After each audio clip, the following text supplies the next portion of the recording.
Welcome to the Story Partners Podcast. I'm Annie Manus, and we're so glad you found us.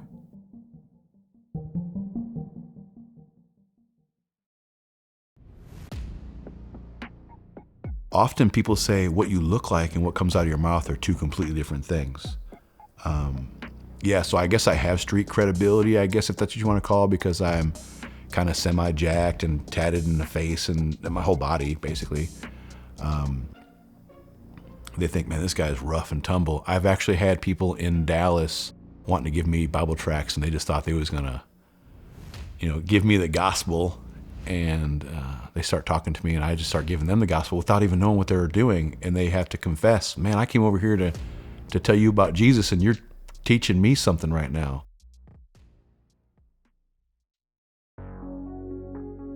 Eddie Smith is quite a character. We have never had an interview like his. He grew up in the rough streets of inner city Chicago, in and around extreme poverty, drugs, and crime. Eddie brings you into a world that we personally have no experience with. It is fascinating. We hope you'll enjoy this amazing story of Eddie's journey from extreme darkness to extreme light. This is Season 2, Episode 2, The Journey.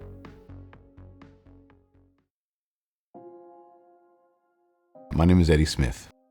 I grew up a poor kid in Chicago. My parents were drug addicts, so there's always craziness going on. Like, whenever we had someone over, they would be like, what's that smell? And we would be, oh, my dad has a project in the basement going on. Oh, but that was to cover the fact that they were huffing Toulouse.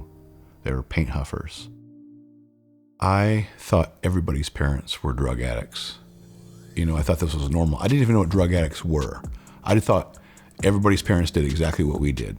I had no clue because we really didn't go anywhere to like people's homes. And we didn't have many people come into our house. It was just their party friends, So I woke up one day and there was a guy in Fred Flintstone pajamas and an army jacket with his hand on the side of his face, laying on his side, staring at me. Come to find out, this guy's name is he ended up being a serial rapist. And this is the person that was staying in our bedroom, So like just things like that, like weird stuff that you find out later. I don't know if my dad knew he was a serial rapist. I don't think so. You know what I mean? But it was kind of creepy, yeah.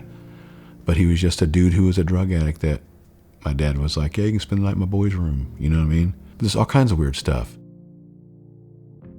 Dad must have been severely cool because every day they were stabbing or shooting or fighting each other, but they'd come back the next day. And so is that addiction? I mean, that's the epitome of insanity, doing the same thing over and over again, expecting a different result, What was it that made Dad so cool, that they would keep coming back? Or was it just because he was the accessor to the drugs or what, That we still don't know because, he got murdered when I was 16, so I never had a chance to ask him that.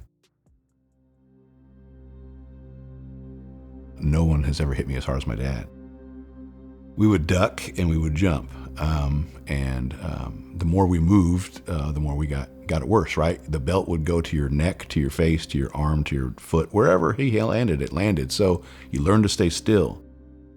One time in particular, my comedy stopped my little brother from getting massively beat. My dad was swinging at Rocky. Rocky ducked and jumped at the same time. Now, that was a feat. Rocky, brother, I love you to death. Hey, I laughed because in my mind, I heard my dad go, hey, hey, hey, hey, hey, hey, hey, hey.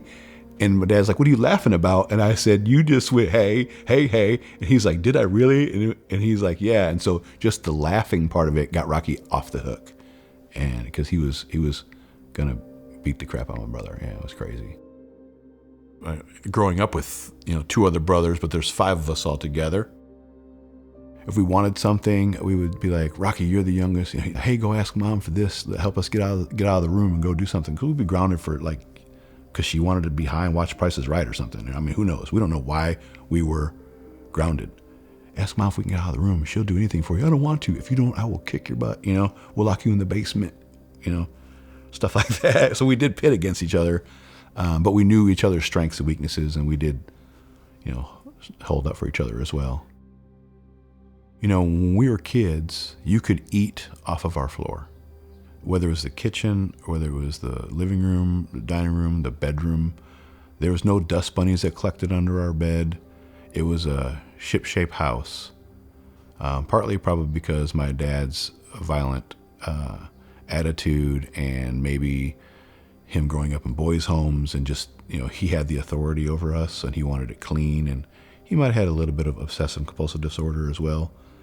So we had a clean house. Like if we had an Army man or a G.I. Joe on the floor, it was thrown away after we got our butts whooped with a belt 50 times. That is like not an exaggeration. My brothers are out there probably listening to this podcast and they're like, yep, we would know if Rocky got 20 swats, I would get 30 swats, Willie would get 40 swats. If Rocky got beat down with 40 swats, we knew we were going to die.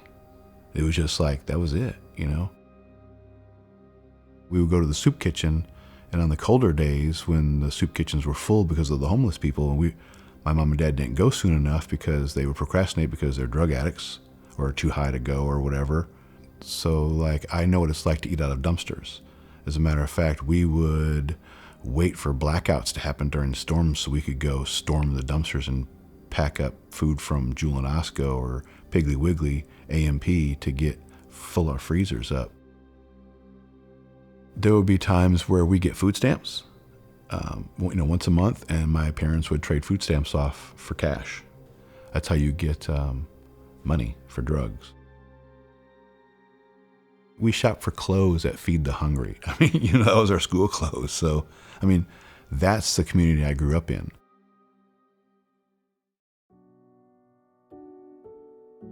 My first drug was, I was 12, smoking marijuana with my cousin Josh. Sorry, Josh. And then in school, smoking weed while at gym class, running around the track. We get to a spot that we could be behind trees and we would just puff out and then stuff like that. But my dad was against it because I came home and had a roach burn on my lip, and I was 12. And my dad was like, "What is this right here?" I was like, "I burnt it on pizza at school." He's like, "That doesn't look like pizza burned to me." I'm like, I swear. He said, "It looks like you burnt it on a joint or something." I was like, "What's that?" I played dumb, so he wasn't stupid, obviously, but he just kind of let it slide. My grandmother had tattoos on her forearms, and she was a professional wrestler when wrestling was cool, like in the 20s, like all women wrestling. A total BA, really. My grandmother wore combat boots. So I was the epitome of the 80s joke, your grandmother wears combat boots. Yeah. So my grandmother had tattoos. My grandfather had a few tattoos. He was in the Navy. I remember distinctly 11 years old. I got out of school and I rode my bike to the Ben Franklin. It's like a Hobby Lobby kind of thing. And I got Indian ink and needle and thread. I didn't take none from the house. I actually went to Ben Franklin's and got it. I stole it. I sat down by these tall loblolly pines and I gave myself an upside down peace sign on my right shoulder when I was 11. And that was the first tattoo. And I gave myself an upside down peace sign. And now I know subconsciously it was because my dad had a peace sign on his hand. And I wanted to be the antithesis of my father. When my parents asked me, why are you doing this stuff? Only prostitutes, sailors, and bikers get tattooed. And before I got slapped across the room, I emphatically said, yeah, there's enough of those in our family to go around.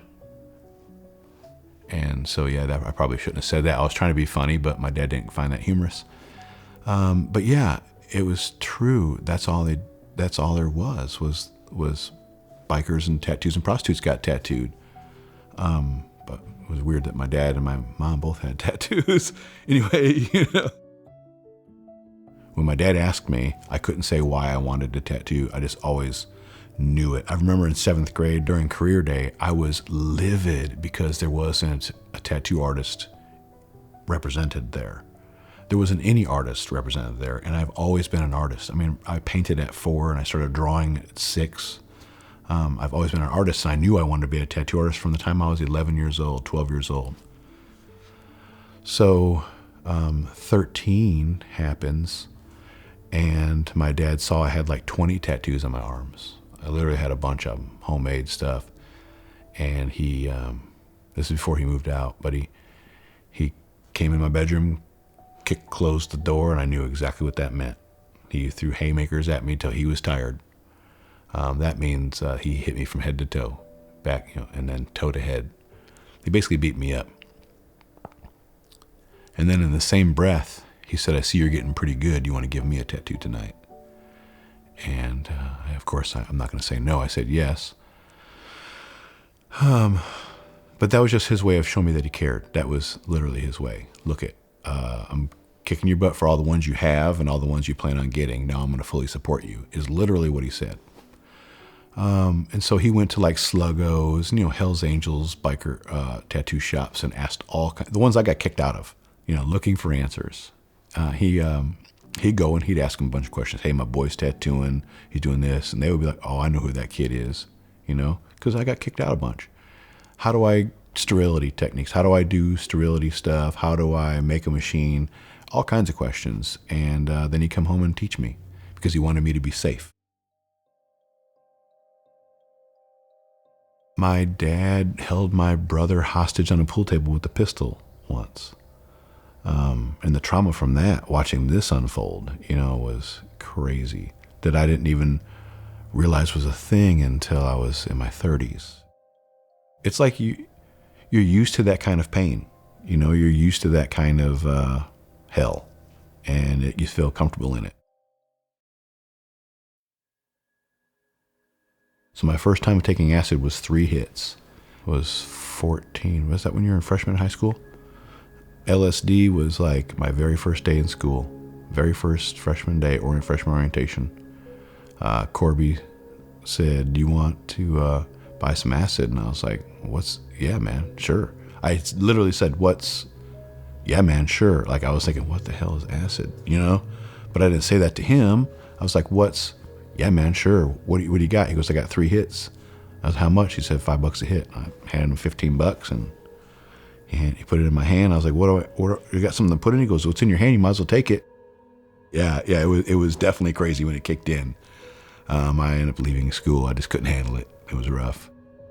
I saw my first murder with a hammer while I was tripping on acid in school. Two lockers away from me. It was a third locker away. This guy got initiated into the gang was by killing another gang member. Everyone kind of knows their place. There's a pecking order in poverty culture. The pecking order is might is right. Growing up in Chicago, I learned how to fight. You have that fight or flight mechanism that happens, and you get all shaky, and you actually go to start fighting, and you realize they can't hit, and so you just pummel, and then, ironically, they become your friend. It's really weird how that works. Through violence is definitely bonding. I was friends with a lot of different gang members. I actually tattooed all the different gang members. I could go from Maniac Latin Disciplehood to Vice Lordhood to Latin Kinghood and just tattoo all of them all in one scope of one day. You were kind of like Switzerland. Yeah. Neutral. Yeah. And just a white kid that tattooed. My mom is Latina. I was one of the only white kids in the neighborhood, actually, because even my older brother and little brother are a different color than me. Being a white kid of parents of influence, I guess, in that area, I knew that the laws of the vice lords, the neighborhood I lived in, said that no white man should ever even see these laws. But knowing that, you could not allow me to be a vice lord at aid and assist. If you ask me, "Hey, I want you to join my gang," I would be like, "But no white man can actually be your gang, so what is it you want me to be, Patsy? I'm pretty intelligent. You're trying to make me do something that I don't really want to do. What's your angle?" And they would leave it at that. They would like, all right, this kid, he knows his game. I look white, so obviously there's like Aryan Brotherhood stuff. But I didn't do that either because like I literally rescued my little brother Rocky from some of the Cash member Chicago Aryan skinheads one time. And it was like, man, blood's thicker than water. I can't just let you beat my brother up. You know, that's the very G-rated version of all that, how that went down. So no, we're pretty much loners, you know. When you are in poverty mentality, or you're just like, you're thinking in poverty, you're thinking short term, right now, fix. You're not thinking about the future. I had a fish tank and a weight bench, and I went out and I followed on concert for the summer, and I come back and it was all gone. My mom had sold it for crack cocaine. Like, we couldn't keep anything. That's a reality growing up the way I grew up. I left the house. Got my own place with a guy named Timothy Raymond Scott Edwards, Stoney. I am 16 years old. I come home from work. I'm working at Burger King in Batavia, and he says, man, you need to call your brother. And I was like, what's up? He goes, no, I have to tell you, but Will's going to tell you. Call Will. Well, your dad's dead. He got murdered. And I was like, what? And I had this sigh and happy laughter, feeling of relief, like I was no longer afraid. It was the weirdest thing. It was like, I think it seconds to accepting Christ, to admitting all your faults. It was that much of a burden lifted off of me. I don't think I've said that to anybody before.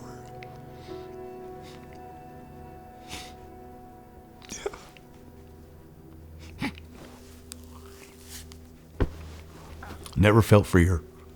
Yeah, it was quite awesome, quite amazing. I called my brother and I still couldn't believe it. I went to where he was, his murdered spot, and the police officers let me in and showed me where all the stuff took place. It was crazy. Yeah. For my mother, life just went downward spiral. Like she went, she said, she swore she would never huff paint again, Toulouse, paint thinner. And so she quit that, but she just went right to alcohol and cocaine. And of course, you know, living in the projects, the vultures creep in, got her hooked on crack cocaine, and she started prostituting herself. And then she became a crack madam and started selling other people for her addiction. So it was pretty crazy. I had violent tendencies because of my father. And so I lashed out quite a bit. But seeing my mom go through this stuff with her boyfriends and then them beating her up and stuff caused me to just go crazy as well. And I lashed out whenever I was home. But yeah, I think that I was angry at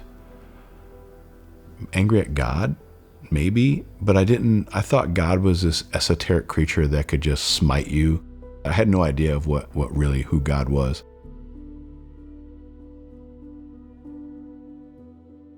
When you're 18 and you're facing charges of felony and they're talking about busting it down to a misdemeanor, since you don't know what forever is because your brain matter isn't developed all the way fully, you're just like, I can't smoke cigarettes in county and I don't want to be locked up for 23 hours, so just send me to the joint. You know that's going to affect your record. And you look them dead in the eye and be like, dude, have you seen me?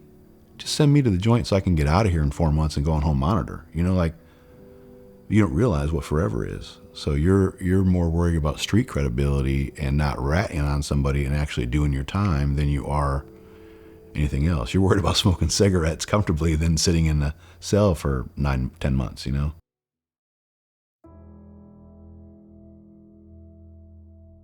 I think that I have a highly addictive personality. My drug of choice was hallucinogens, LSD, mushrooms, and what I call rolls, but they're ecstasy, you know, MDMA and all that stuff like that. They get rid of reality. I think I was suppressing so much pain and anger and things like this that I was in the moment wanting to have a good time, wanting to laugh with my friends and put myself into a stupor, to avoid my hurt, probably. That was my core motivation, Because of my childhood upbringing of violence, it led to a pattern of violence and drug addiction and stuff that casted me to be put in prison. I made my way to prison by the time I was 19. Had an incident in there where it's still profound to me to this day. Sergeant Morris asked me if I wanted to be like my father, because my dad was in the same building at the same age as I was at that time. And I was like, I don't want to end up like my dad, because he knew that my dad was murdered. Like, God has been romancing me my whole life. And I have tons of stories, like when I was in prison, like I can see how God was actually working in my life. He was with me. So much so that the guards saw God on me and gave me special tasks that me as a poor kid who was struggling to survive was actually able to survive very well. I can only accredit that to God, and at the time I wasn't a Christian, so I have no idea what was happening. I'd already had 2 girls by then. One's not biologically my daughter, but I cut the cord and named her, and she's my daughter. And the second one, we didn't know if it was going to be mine or not until she was born, because promiscuity or whatever. There's a boy in the mix that's not biologically mine, but I raised because she dropped him off my doorstep when he was 6 months old, and off she went to Florida to become a stripper or something crazy like this. My uncle had just died, and I started reading the New World Translation of Holy Scriptures, the Jehovah's Witnesses Bible. Life is really short. This memento mori kind of thing kind of was filling me, like remember your mortality was filling me. And I started noticing, summer comes every time, winter comes every time, people die. So I'm coming to Christ, and I'm figuring out like what it means to be a Christian. And I remember reading, if your left hand makes you sin, cut it off. It better you enter the whole kingdom, chopped off, and your whole body be thrown into hell. That whole situation, and praying, and hearing people saying, "Well, if you're a Christian, you can't tattoo for a living," and it just different. I think maybe that might have been a conversation I had with a Jehovah's Witness or something at the door. Something I can't remember, to be honest with you. But then I read the Bible and I'm struggling, and I'm like, "Okay, God, if you're real, and you don't want me to, if you don't want me to tattoo, then take my eyes and take my hands." Now, this is before I accepted Christ, literally before I actually had this. If you want to talk about this transformation, I can talk about that later. But before I had this transformation, I am a profound man, and your word I just read says a perverse nation needs a sign. Well, I'm the most perverted man there is in this world, so I need a sign. So I need a sign. And it was one of those snotty-nosed prayers, like he's weeding me out, he's cleaning me out. And the next morning, I get up, I go to work, and some guy comes in and says, "Is there an Eddie Smith here?" I'm like, "Yeah, it's me." He goes, "All right, something said I had to come in here and get a tattoo of a compass on my calf, because life is a journey." And that's one of the things that I say. It's like a tagline for me.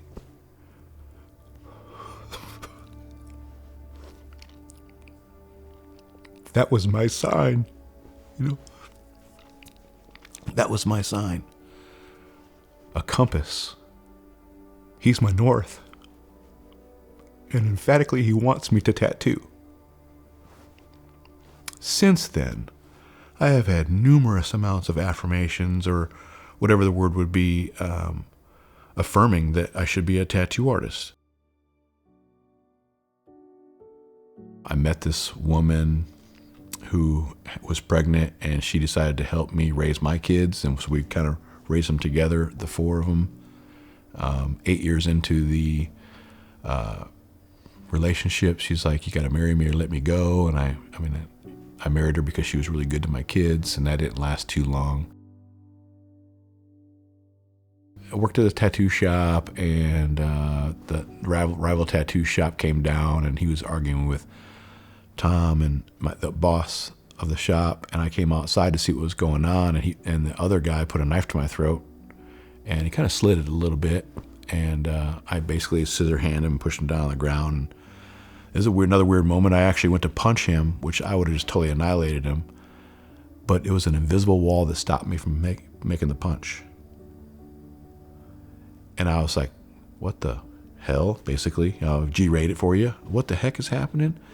And I swung a second time, and it stopped again. And it was the weirdest thing ever, because even the guy was like, he crunched his face up, waiting for the punch, and then it never happened, so he even opened one eye to look. Like, why didn't I get hit? And that's when Tom sprayed him with mace.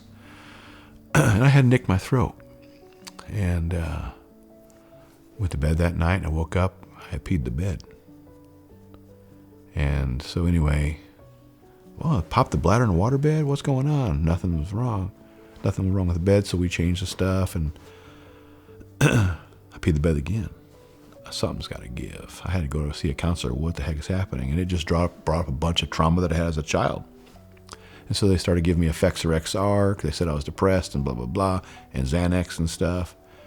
And Xanax is a hell of a drug to try to get off of. But the Effexor XR, I probably shouldn't have just went cold turkey. But during that process, I was getting rid of Effexor XR and cocaine. I'd already got rid of the hallucinogens. And I was like a weeding process. And if you come off of cocaine, you come off of Effexor XR, it's something you shouldn't do cold turkey. And it caused me to get pretty crazy. I broke my own jaw coming off of drugs. Laying in a empty house, everything's in the U-Haul. I'm laying on the ground, on the floor, on the carpet with a broken jaw that I did myself. And telling God, I am finished. I am done. I'm not getting up. I am freaking done. He told me that I asked for it. And I was like, you're exactly right. I did. I remembered the prayer of asking for him to break me and change me and make me new.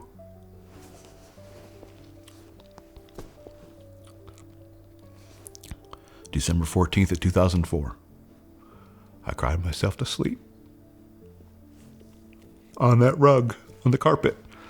And I woke up stuck to the carpet. And I peeled myself off it. And I knew everything was going to be okay.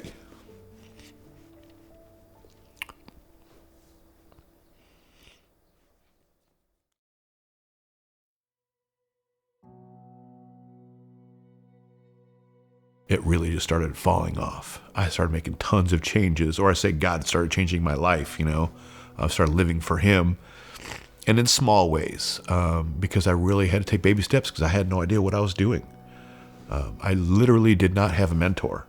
It was just me, the Bible, and walking it out. It was a long weeding process, a long weeding process. So I allowed his living water to pour in me and soften me and get rid of a lot of stuff. But it wasn't kneel down in a baseball field, stamp a new person. It was not, I said a sinner's prayer and I was imaginally a new person. It wasn't that I said, Lord, take away these drugs from me and I would never had a craving ever again. That is not my story. It was a hard struggle, a long struggle. And I got rid of things slowly. It was peeling back an onion or whatever. It was washing of a glass. You still had crud in the bottom. It was a long process, probably 4 years, if I had to say. I met Emma through a mutual friend's birthday party at Red Lobster. She was dating a bass player for a band, and this was a drummer from a different band, but I was dating his little sister. And we just kind of sitting around this giant round table at Red Lobster, and she thought that me and all my friends were Very weird. I mean, there's people with implants in their face and all of it. Okay. And I was probably the most normal, and I am not normal at all. You know, she thought, oh my gosh, there was something weird. Now, anyway, she'll say that, you know, she was obviously attracted to me, but it was still kind of just like, it was just so weird because I was unsafe yet safe. A few months later, I saw her again at a Head PE Static X show, and 2 killer bands, by the way. And I thought that was Danny's girlfriend. So it was just like, you know, I bought her a couple beers and, you know, whatever, ha, hey, you know, off she goes. And then she hit me up on MySpace. And I was like, Danny, what's up with this girl? You know? He's like, oh yeah, she was cool. And I was like, I don't want to step on your toes. Like, you still dating her or whatever? And he's like, nah, man, she's a good girl. I said, well, tell me about her. He's like, well, she's a good girl. That's why we're not dating. You know what I mean? Like, you know, like, it wasn't his style. And I was like, cool, that's all I needed to know. And of course, you know, obviously I wasn't really looking, but I knew that if I found a girlfriend, I wanted something outside the circle of people. And she lived in Tulsa, and I lived in Fort Smith, and that I mean, obviously that was like one of my check marks or whatever. But I just started talking to her on MySpace and texting her, and man, she's a cool chick, and she's down, and she loves the Lord. And I was giving her all the ground rules, like I want a number 2 because my number 1's God. I mean, I was like, these are all the things that I have. You know, you just kind of got to be blunt and forward, and I guess she was down with it. Emma, when I showed her my house, invited her to my house, she saw that I had all these Jägermeister bottles. We're talking about an 8-foot window, bay window, three bottles thick, stacked all the way up, and then all the way down the staircase. I drank about a 5th of Jaeger a day at that point in time, but I wasn't doing any other drugs than that, you know. Well, smoking a little weed, but that was it, you know. But I was drinking pretty heavily. And the day she came over, I stopped drinking. And I don't know if it was God or if it was like, I've heard sometimes later on that men just need a reason or whatever, but I didn't know she was the reason, you know what I'm saying? But yeah, I stopped drinking. I met Tyler Benton in a bar down in the basement. He was playing for a band named Uttermost. He was a drummer. And so we sat down, and I knew who he was and he knew who I was. But we had never met, and we had been living in the same town for a few years. And we started talking about church. And he invited me to church. And I said, where do you go to? He said, I go to the Journey. So I go home, and I'm talking to God. What are you doing? You know? I'm like, what are you doing? Do you want me to go to this guy's church? Well, this is how he works in my life. If you want me to go to this church, put Tyler back in my life again. Because you know that I know that we've been in the same town for so long and never have met. So I'm putting it in your hands. I go to work the next day. It's Saturday, and I'm tattooing.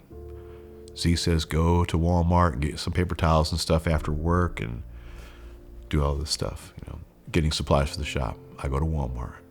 Who do I see at Walmart? So before I hugged Tyler, I told God, okay, I'm going. So I went that next Sunday. And it's been on ever since. It was like God told me to go and go as a child. And this is what I heard in my heart. This is why I say God talks to me. Go to Journey as a child. All things new. Take off all your armor and go. Rob Williams was the pastor at Journey Church where Tyler invited me. I go to the church, listen to the sermon, and then I meet Rob at the end. He says, come to the back if you want to meet me, blah, blah, blah. And I ran down there and I gave him a big old hug and a kiss. I did not know why, but now I do, because it says greet each other with a holy kiss. So anyway, it's part of Rob's testimony. He'll tell you. He's like, oh, I met this guy. He's all tattooed up, face tattooed, all this other stuff. And he comes, gives me a big old bear hug and kisses me. And I go home and I tell Anna, this guy gave me this kiss, man. It's crazy. I don't understand it. And she's like, you know why? He was giving you, and she prophesied to him. He's like, yeah, I know. It's a holy kiss. So he struggled with it all week. Like, what was he going to do? And I see this guy again. And lo and behold, this guy, me, shows up the next weekend. So he knew what he was going to do. He was going to kiss me first. And that's the story. That's how it actually went. And it's been on ever since. And so then I started getting discipled from Rob.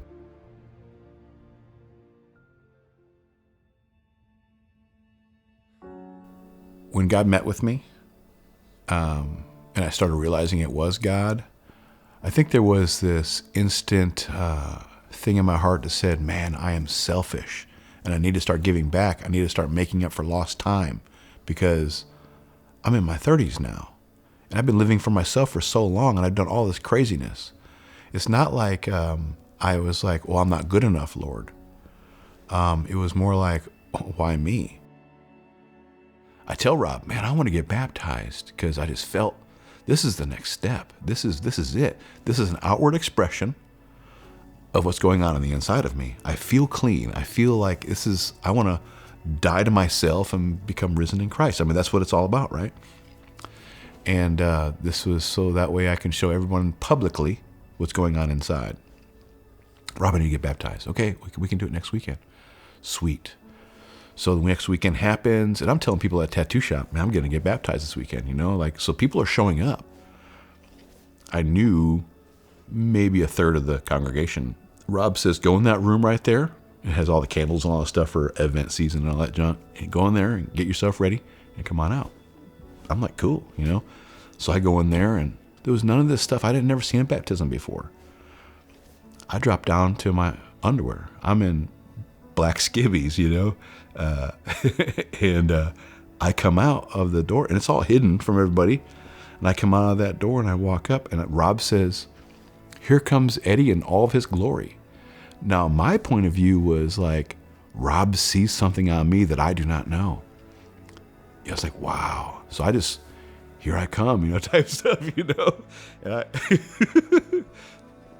And I walk up into the baptismal thing, and I get in the water, and the moment I stick my feet in the water, Rob's already in the water. Everyone sees me, and I look out, and there's candles and stuff. I mean, Rob made it all nice or whatever, but it was cheers and jeers. Half the congregation was like throwing up like rock fist, like, yeah! And the other half was like turning their head like, ooh, this is happening, We probably lost some congregants that day. But it was crazy. And so he says, he does all the accoutrements, and in the name of the Father, Son, and Holy Spirit, and dunks me. I come back up. House doesn't burn down. I know we're good. It was absolutely amazing. To me, it was amazing. It was freeing. It was cool. I can't say I saw the heavens open up and stuff like that, but it felt that way. It felt really cool. It was like, wow, I'm part of the family or something, But the outcry of the people was absolutely amazing. Like, they were cheering me on. It was awesome. It was awesome. Yeah. But I was in my underwear, so that was kind of weird.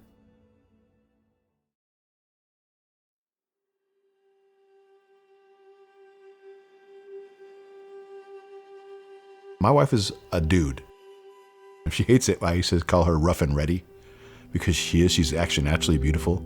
She carries a Kershaw in her back pocket. I mean, the fact that she knows what a Kershaw is makes her rough and ready, man. I'd be like, hey, we're going to go camping for the weekend and go kayaking. She's like, let's go. And she's just that way. And that was like totally awesome for me, So anyway, she's a perfect fit for me. We got married October 31st. We were just giddy about like what it would be like if we got married and talking. And so let's go down to the courthouse, find out what it's going to cost to do it and do all these things. And so we went down to the courthouse, and the lady said, do you have someone who's going to marry you? And I was like, I don't know. Hey, Rob, Pastor Rob, will you marry us? He was like, yeah, when do you want to do it? And I go, Emma wants to do it today. Right? But she didn't know. And he's like, sure, All Saints Day, that'd be great. I was like, cool, yeah, we have someone to marry us. How much is it going to cost? It was like $75 or something like this. And so we filled the paperwork out, paid it and stuff, and off we go. We walked out of the courthouse and we saw a pirate. We're like, oh, it's freaking Halloween. So we had no idea. We were just so wrapped up into each other. We had no idea, you know? And so, yeah, we got married on Halloween, and with a few ducks in attendance, just a couple people that were there, and it was awesome. Yeah, so super cool. But it was just, totally unofficial. My daughters were angry because we just eloped, while they were in school, and yeah, it was just like a whirlwind. So, yeah, 3 years into our marriage, we had Olivia. But it means the Lord is willing, or the Lord's light is on you. And we dedicated her to the Lord because Emma wasn't supposed to have kids. I'm in Rwanda on a mission trip, and we're revisiting one of these schools where, I can't remember the exact number, but I know it was more than 20,000 people were killed in one afternoon. I think it was actually 40 women and children. And I'm going through this one it's an outside hall, and I'm looking inside, and you can see, headless babies and, the mummified women and stuff that are there, and everyone's boo-hooing, or they're slobbering, cry. And I look up, and I'm looking up to God, and I'm like, what's wrong with me? These people, there's death, there's life, there's people bawling like a baby, and I feel indifferent, like,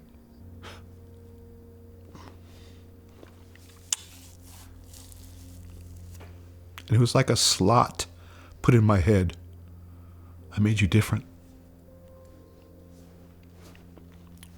And I realize I'm probably displaced from the death and the carnage and the craziness I've seen, but I was like, what does that even mean? You made me different. And so I sat down against the wall and just contemplated what I just heard in my head. He made me different.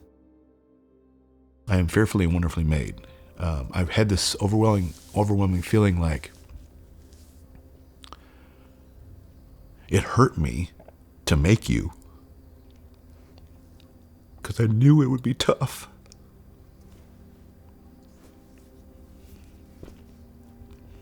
But I'm his masterpiece for a reason, Yeah. When you ask questions like, why did I have to go through all these things? Why am I struggling? Why did I come from this or that or whatever? There's a bigger question behind it, and that is, does God see me? Do I matter? And I think that we all ask that question some way or another, I want to be the masterpiece of Christ, and I want to be able to speak life into people. So every morning when I wake up, one of my prayers, selfishly, is, Lord, allow me to be a vessel for you. Help me speak life into somebody. That's my drive. Yeah. And I said, Lord, hurt my heart for what hurts yours. And I was living in Fort Smith, and the Lord was like, are you sure? And I was like, yeah. He gave me moving pictures in my head of my past that he ordained it, So I never questioned it. It was like, wow, you did do this, and this. That's crazy. So he's always been there, and he's always been working. He knows what I want. He knows when I'm happy and sad, but he still wants to hear about it.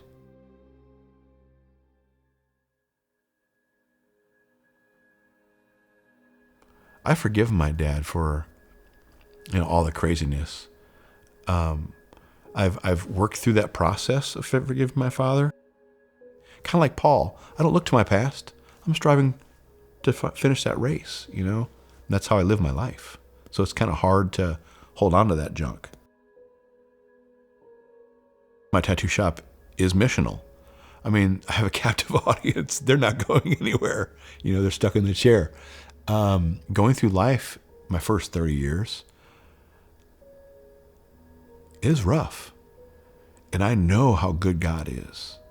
And it's my duty to tell them about Jesus.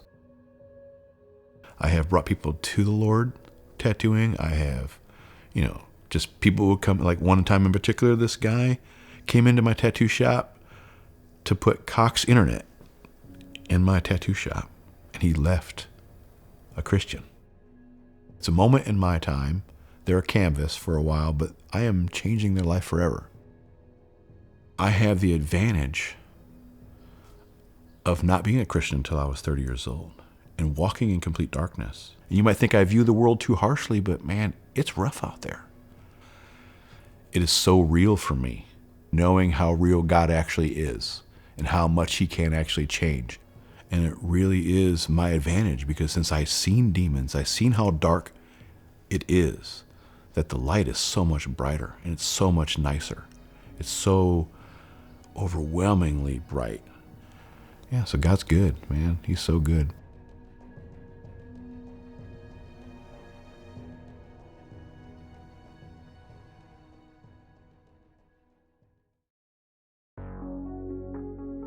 Don't you just love Eddie? He is so authentic and he's such a good storyteller. This episode never gets old for us. His story really is a graphic picture of the reality that the more we see and understand the darkness of the world around us, the more bright the light of Jesus is.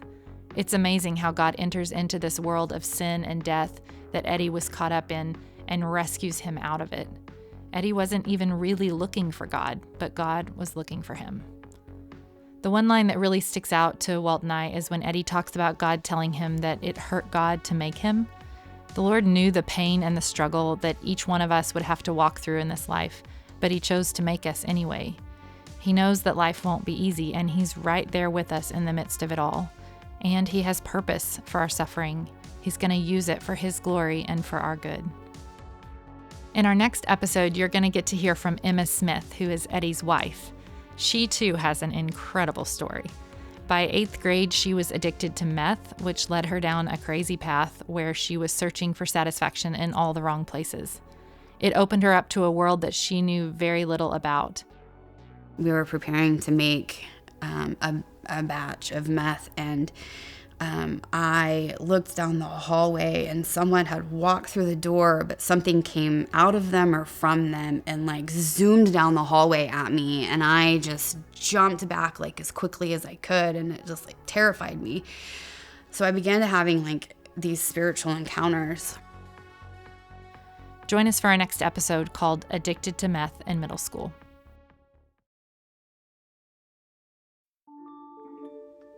Hi, my name is Nick Schock, and I'm from Austin, Texas.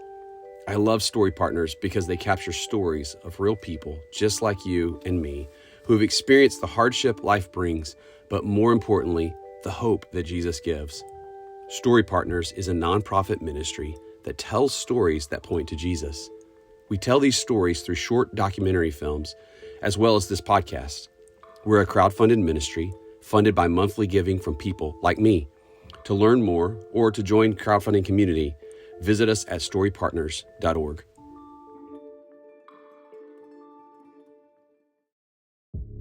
Thanks for listening to this episode of the Story Partners podcast. This story was recorded and edited by Walt and Annie Manus.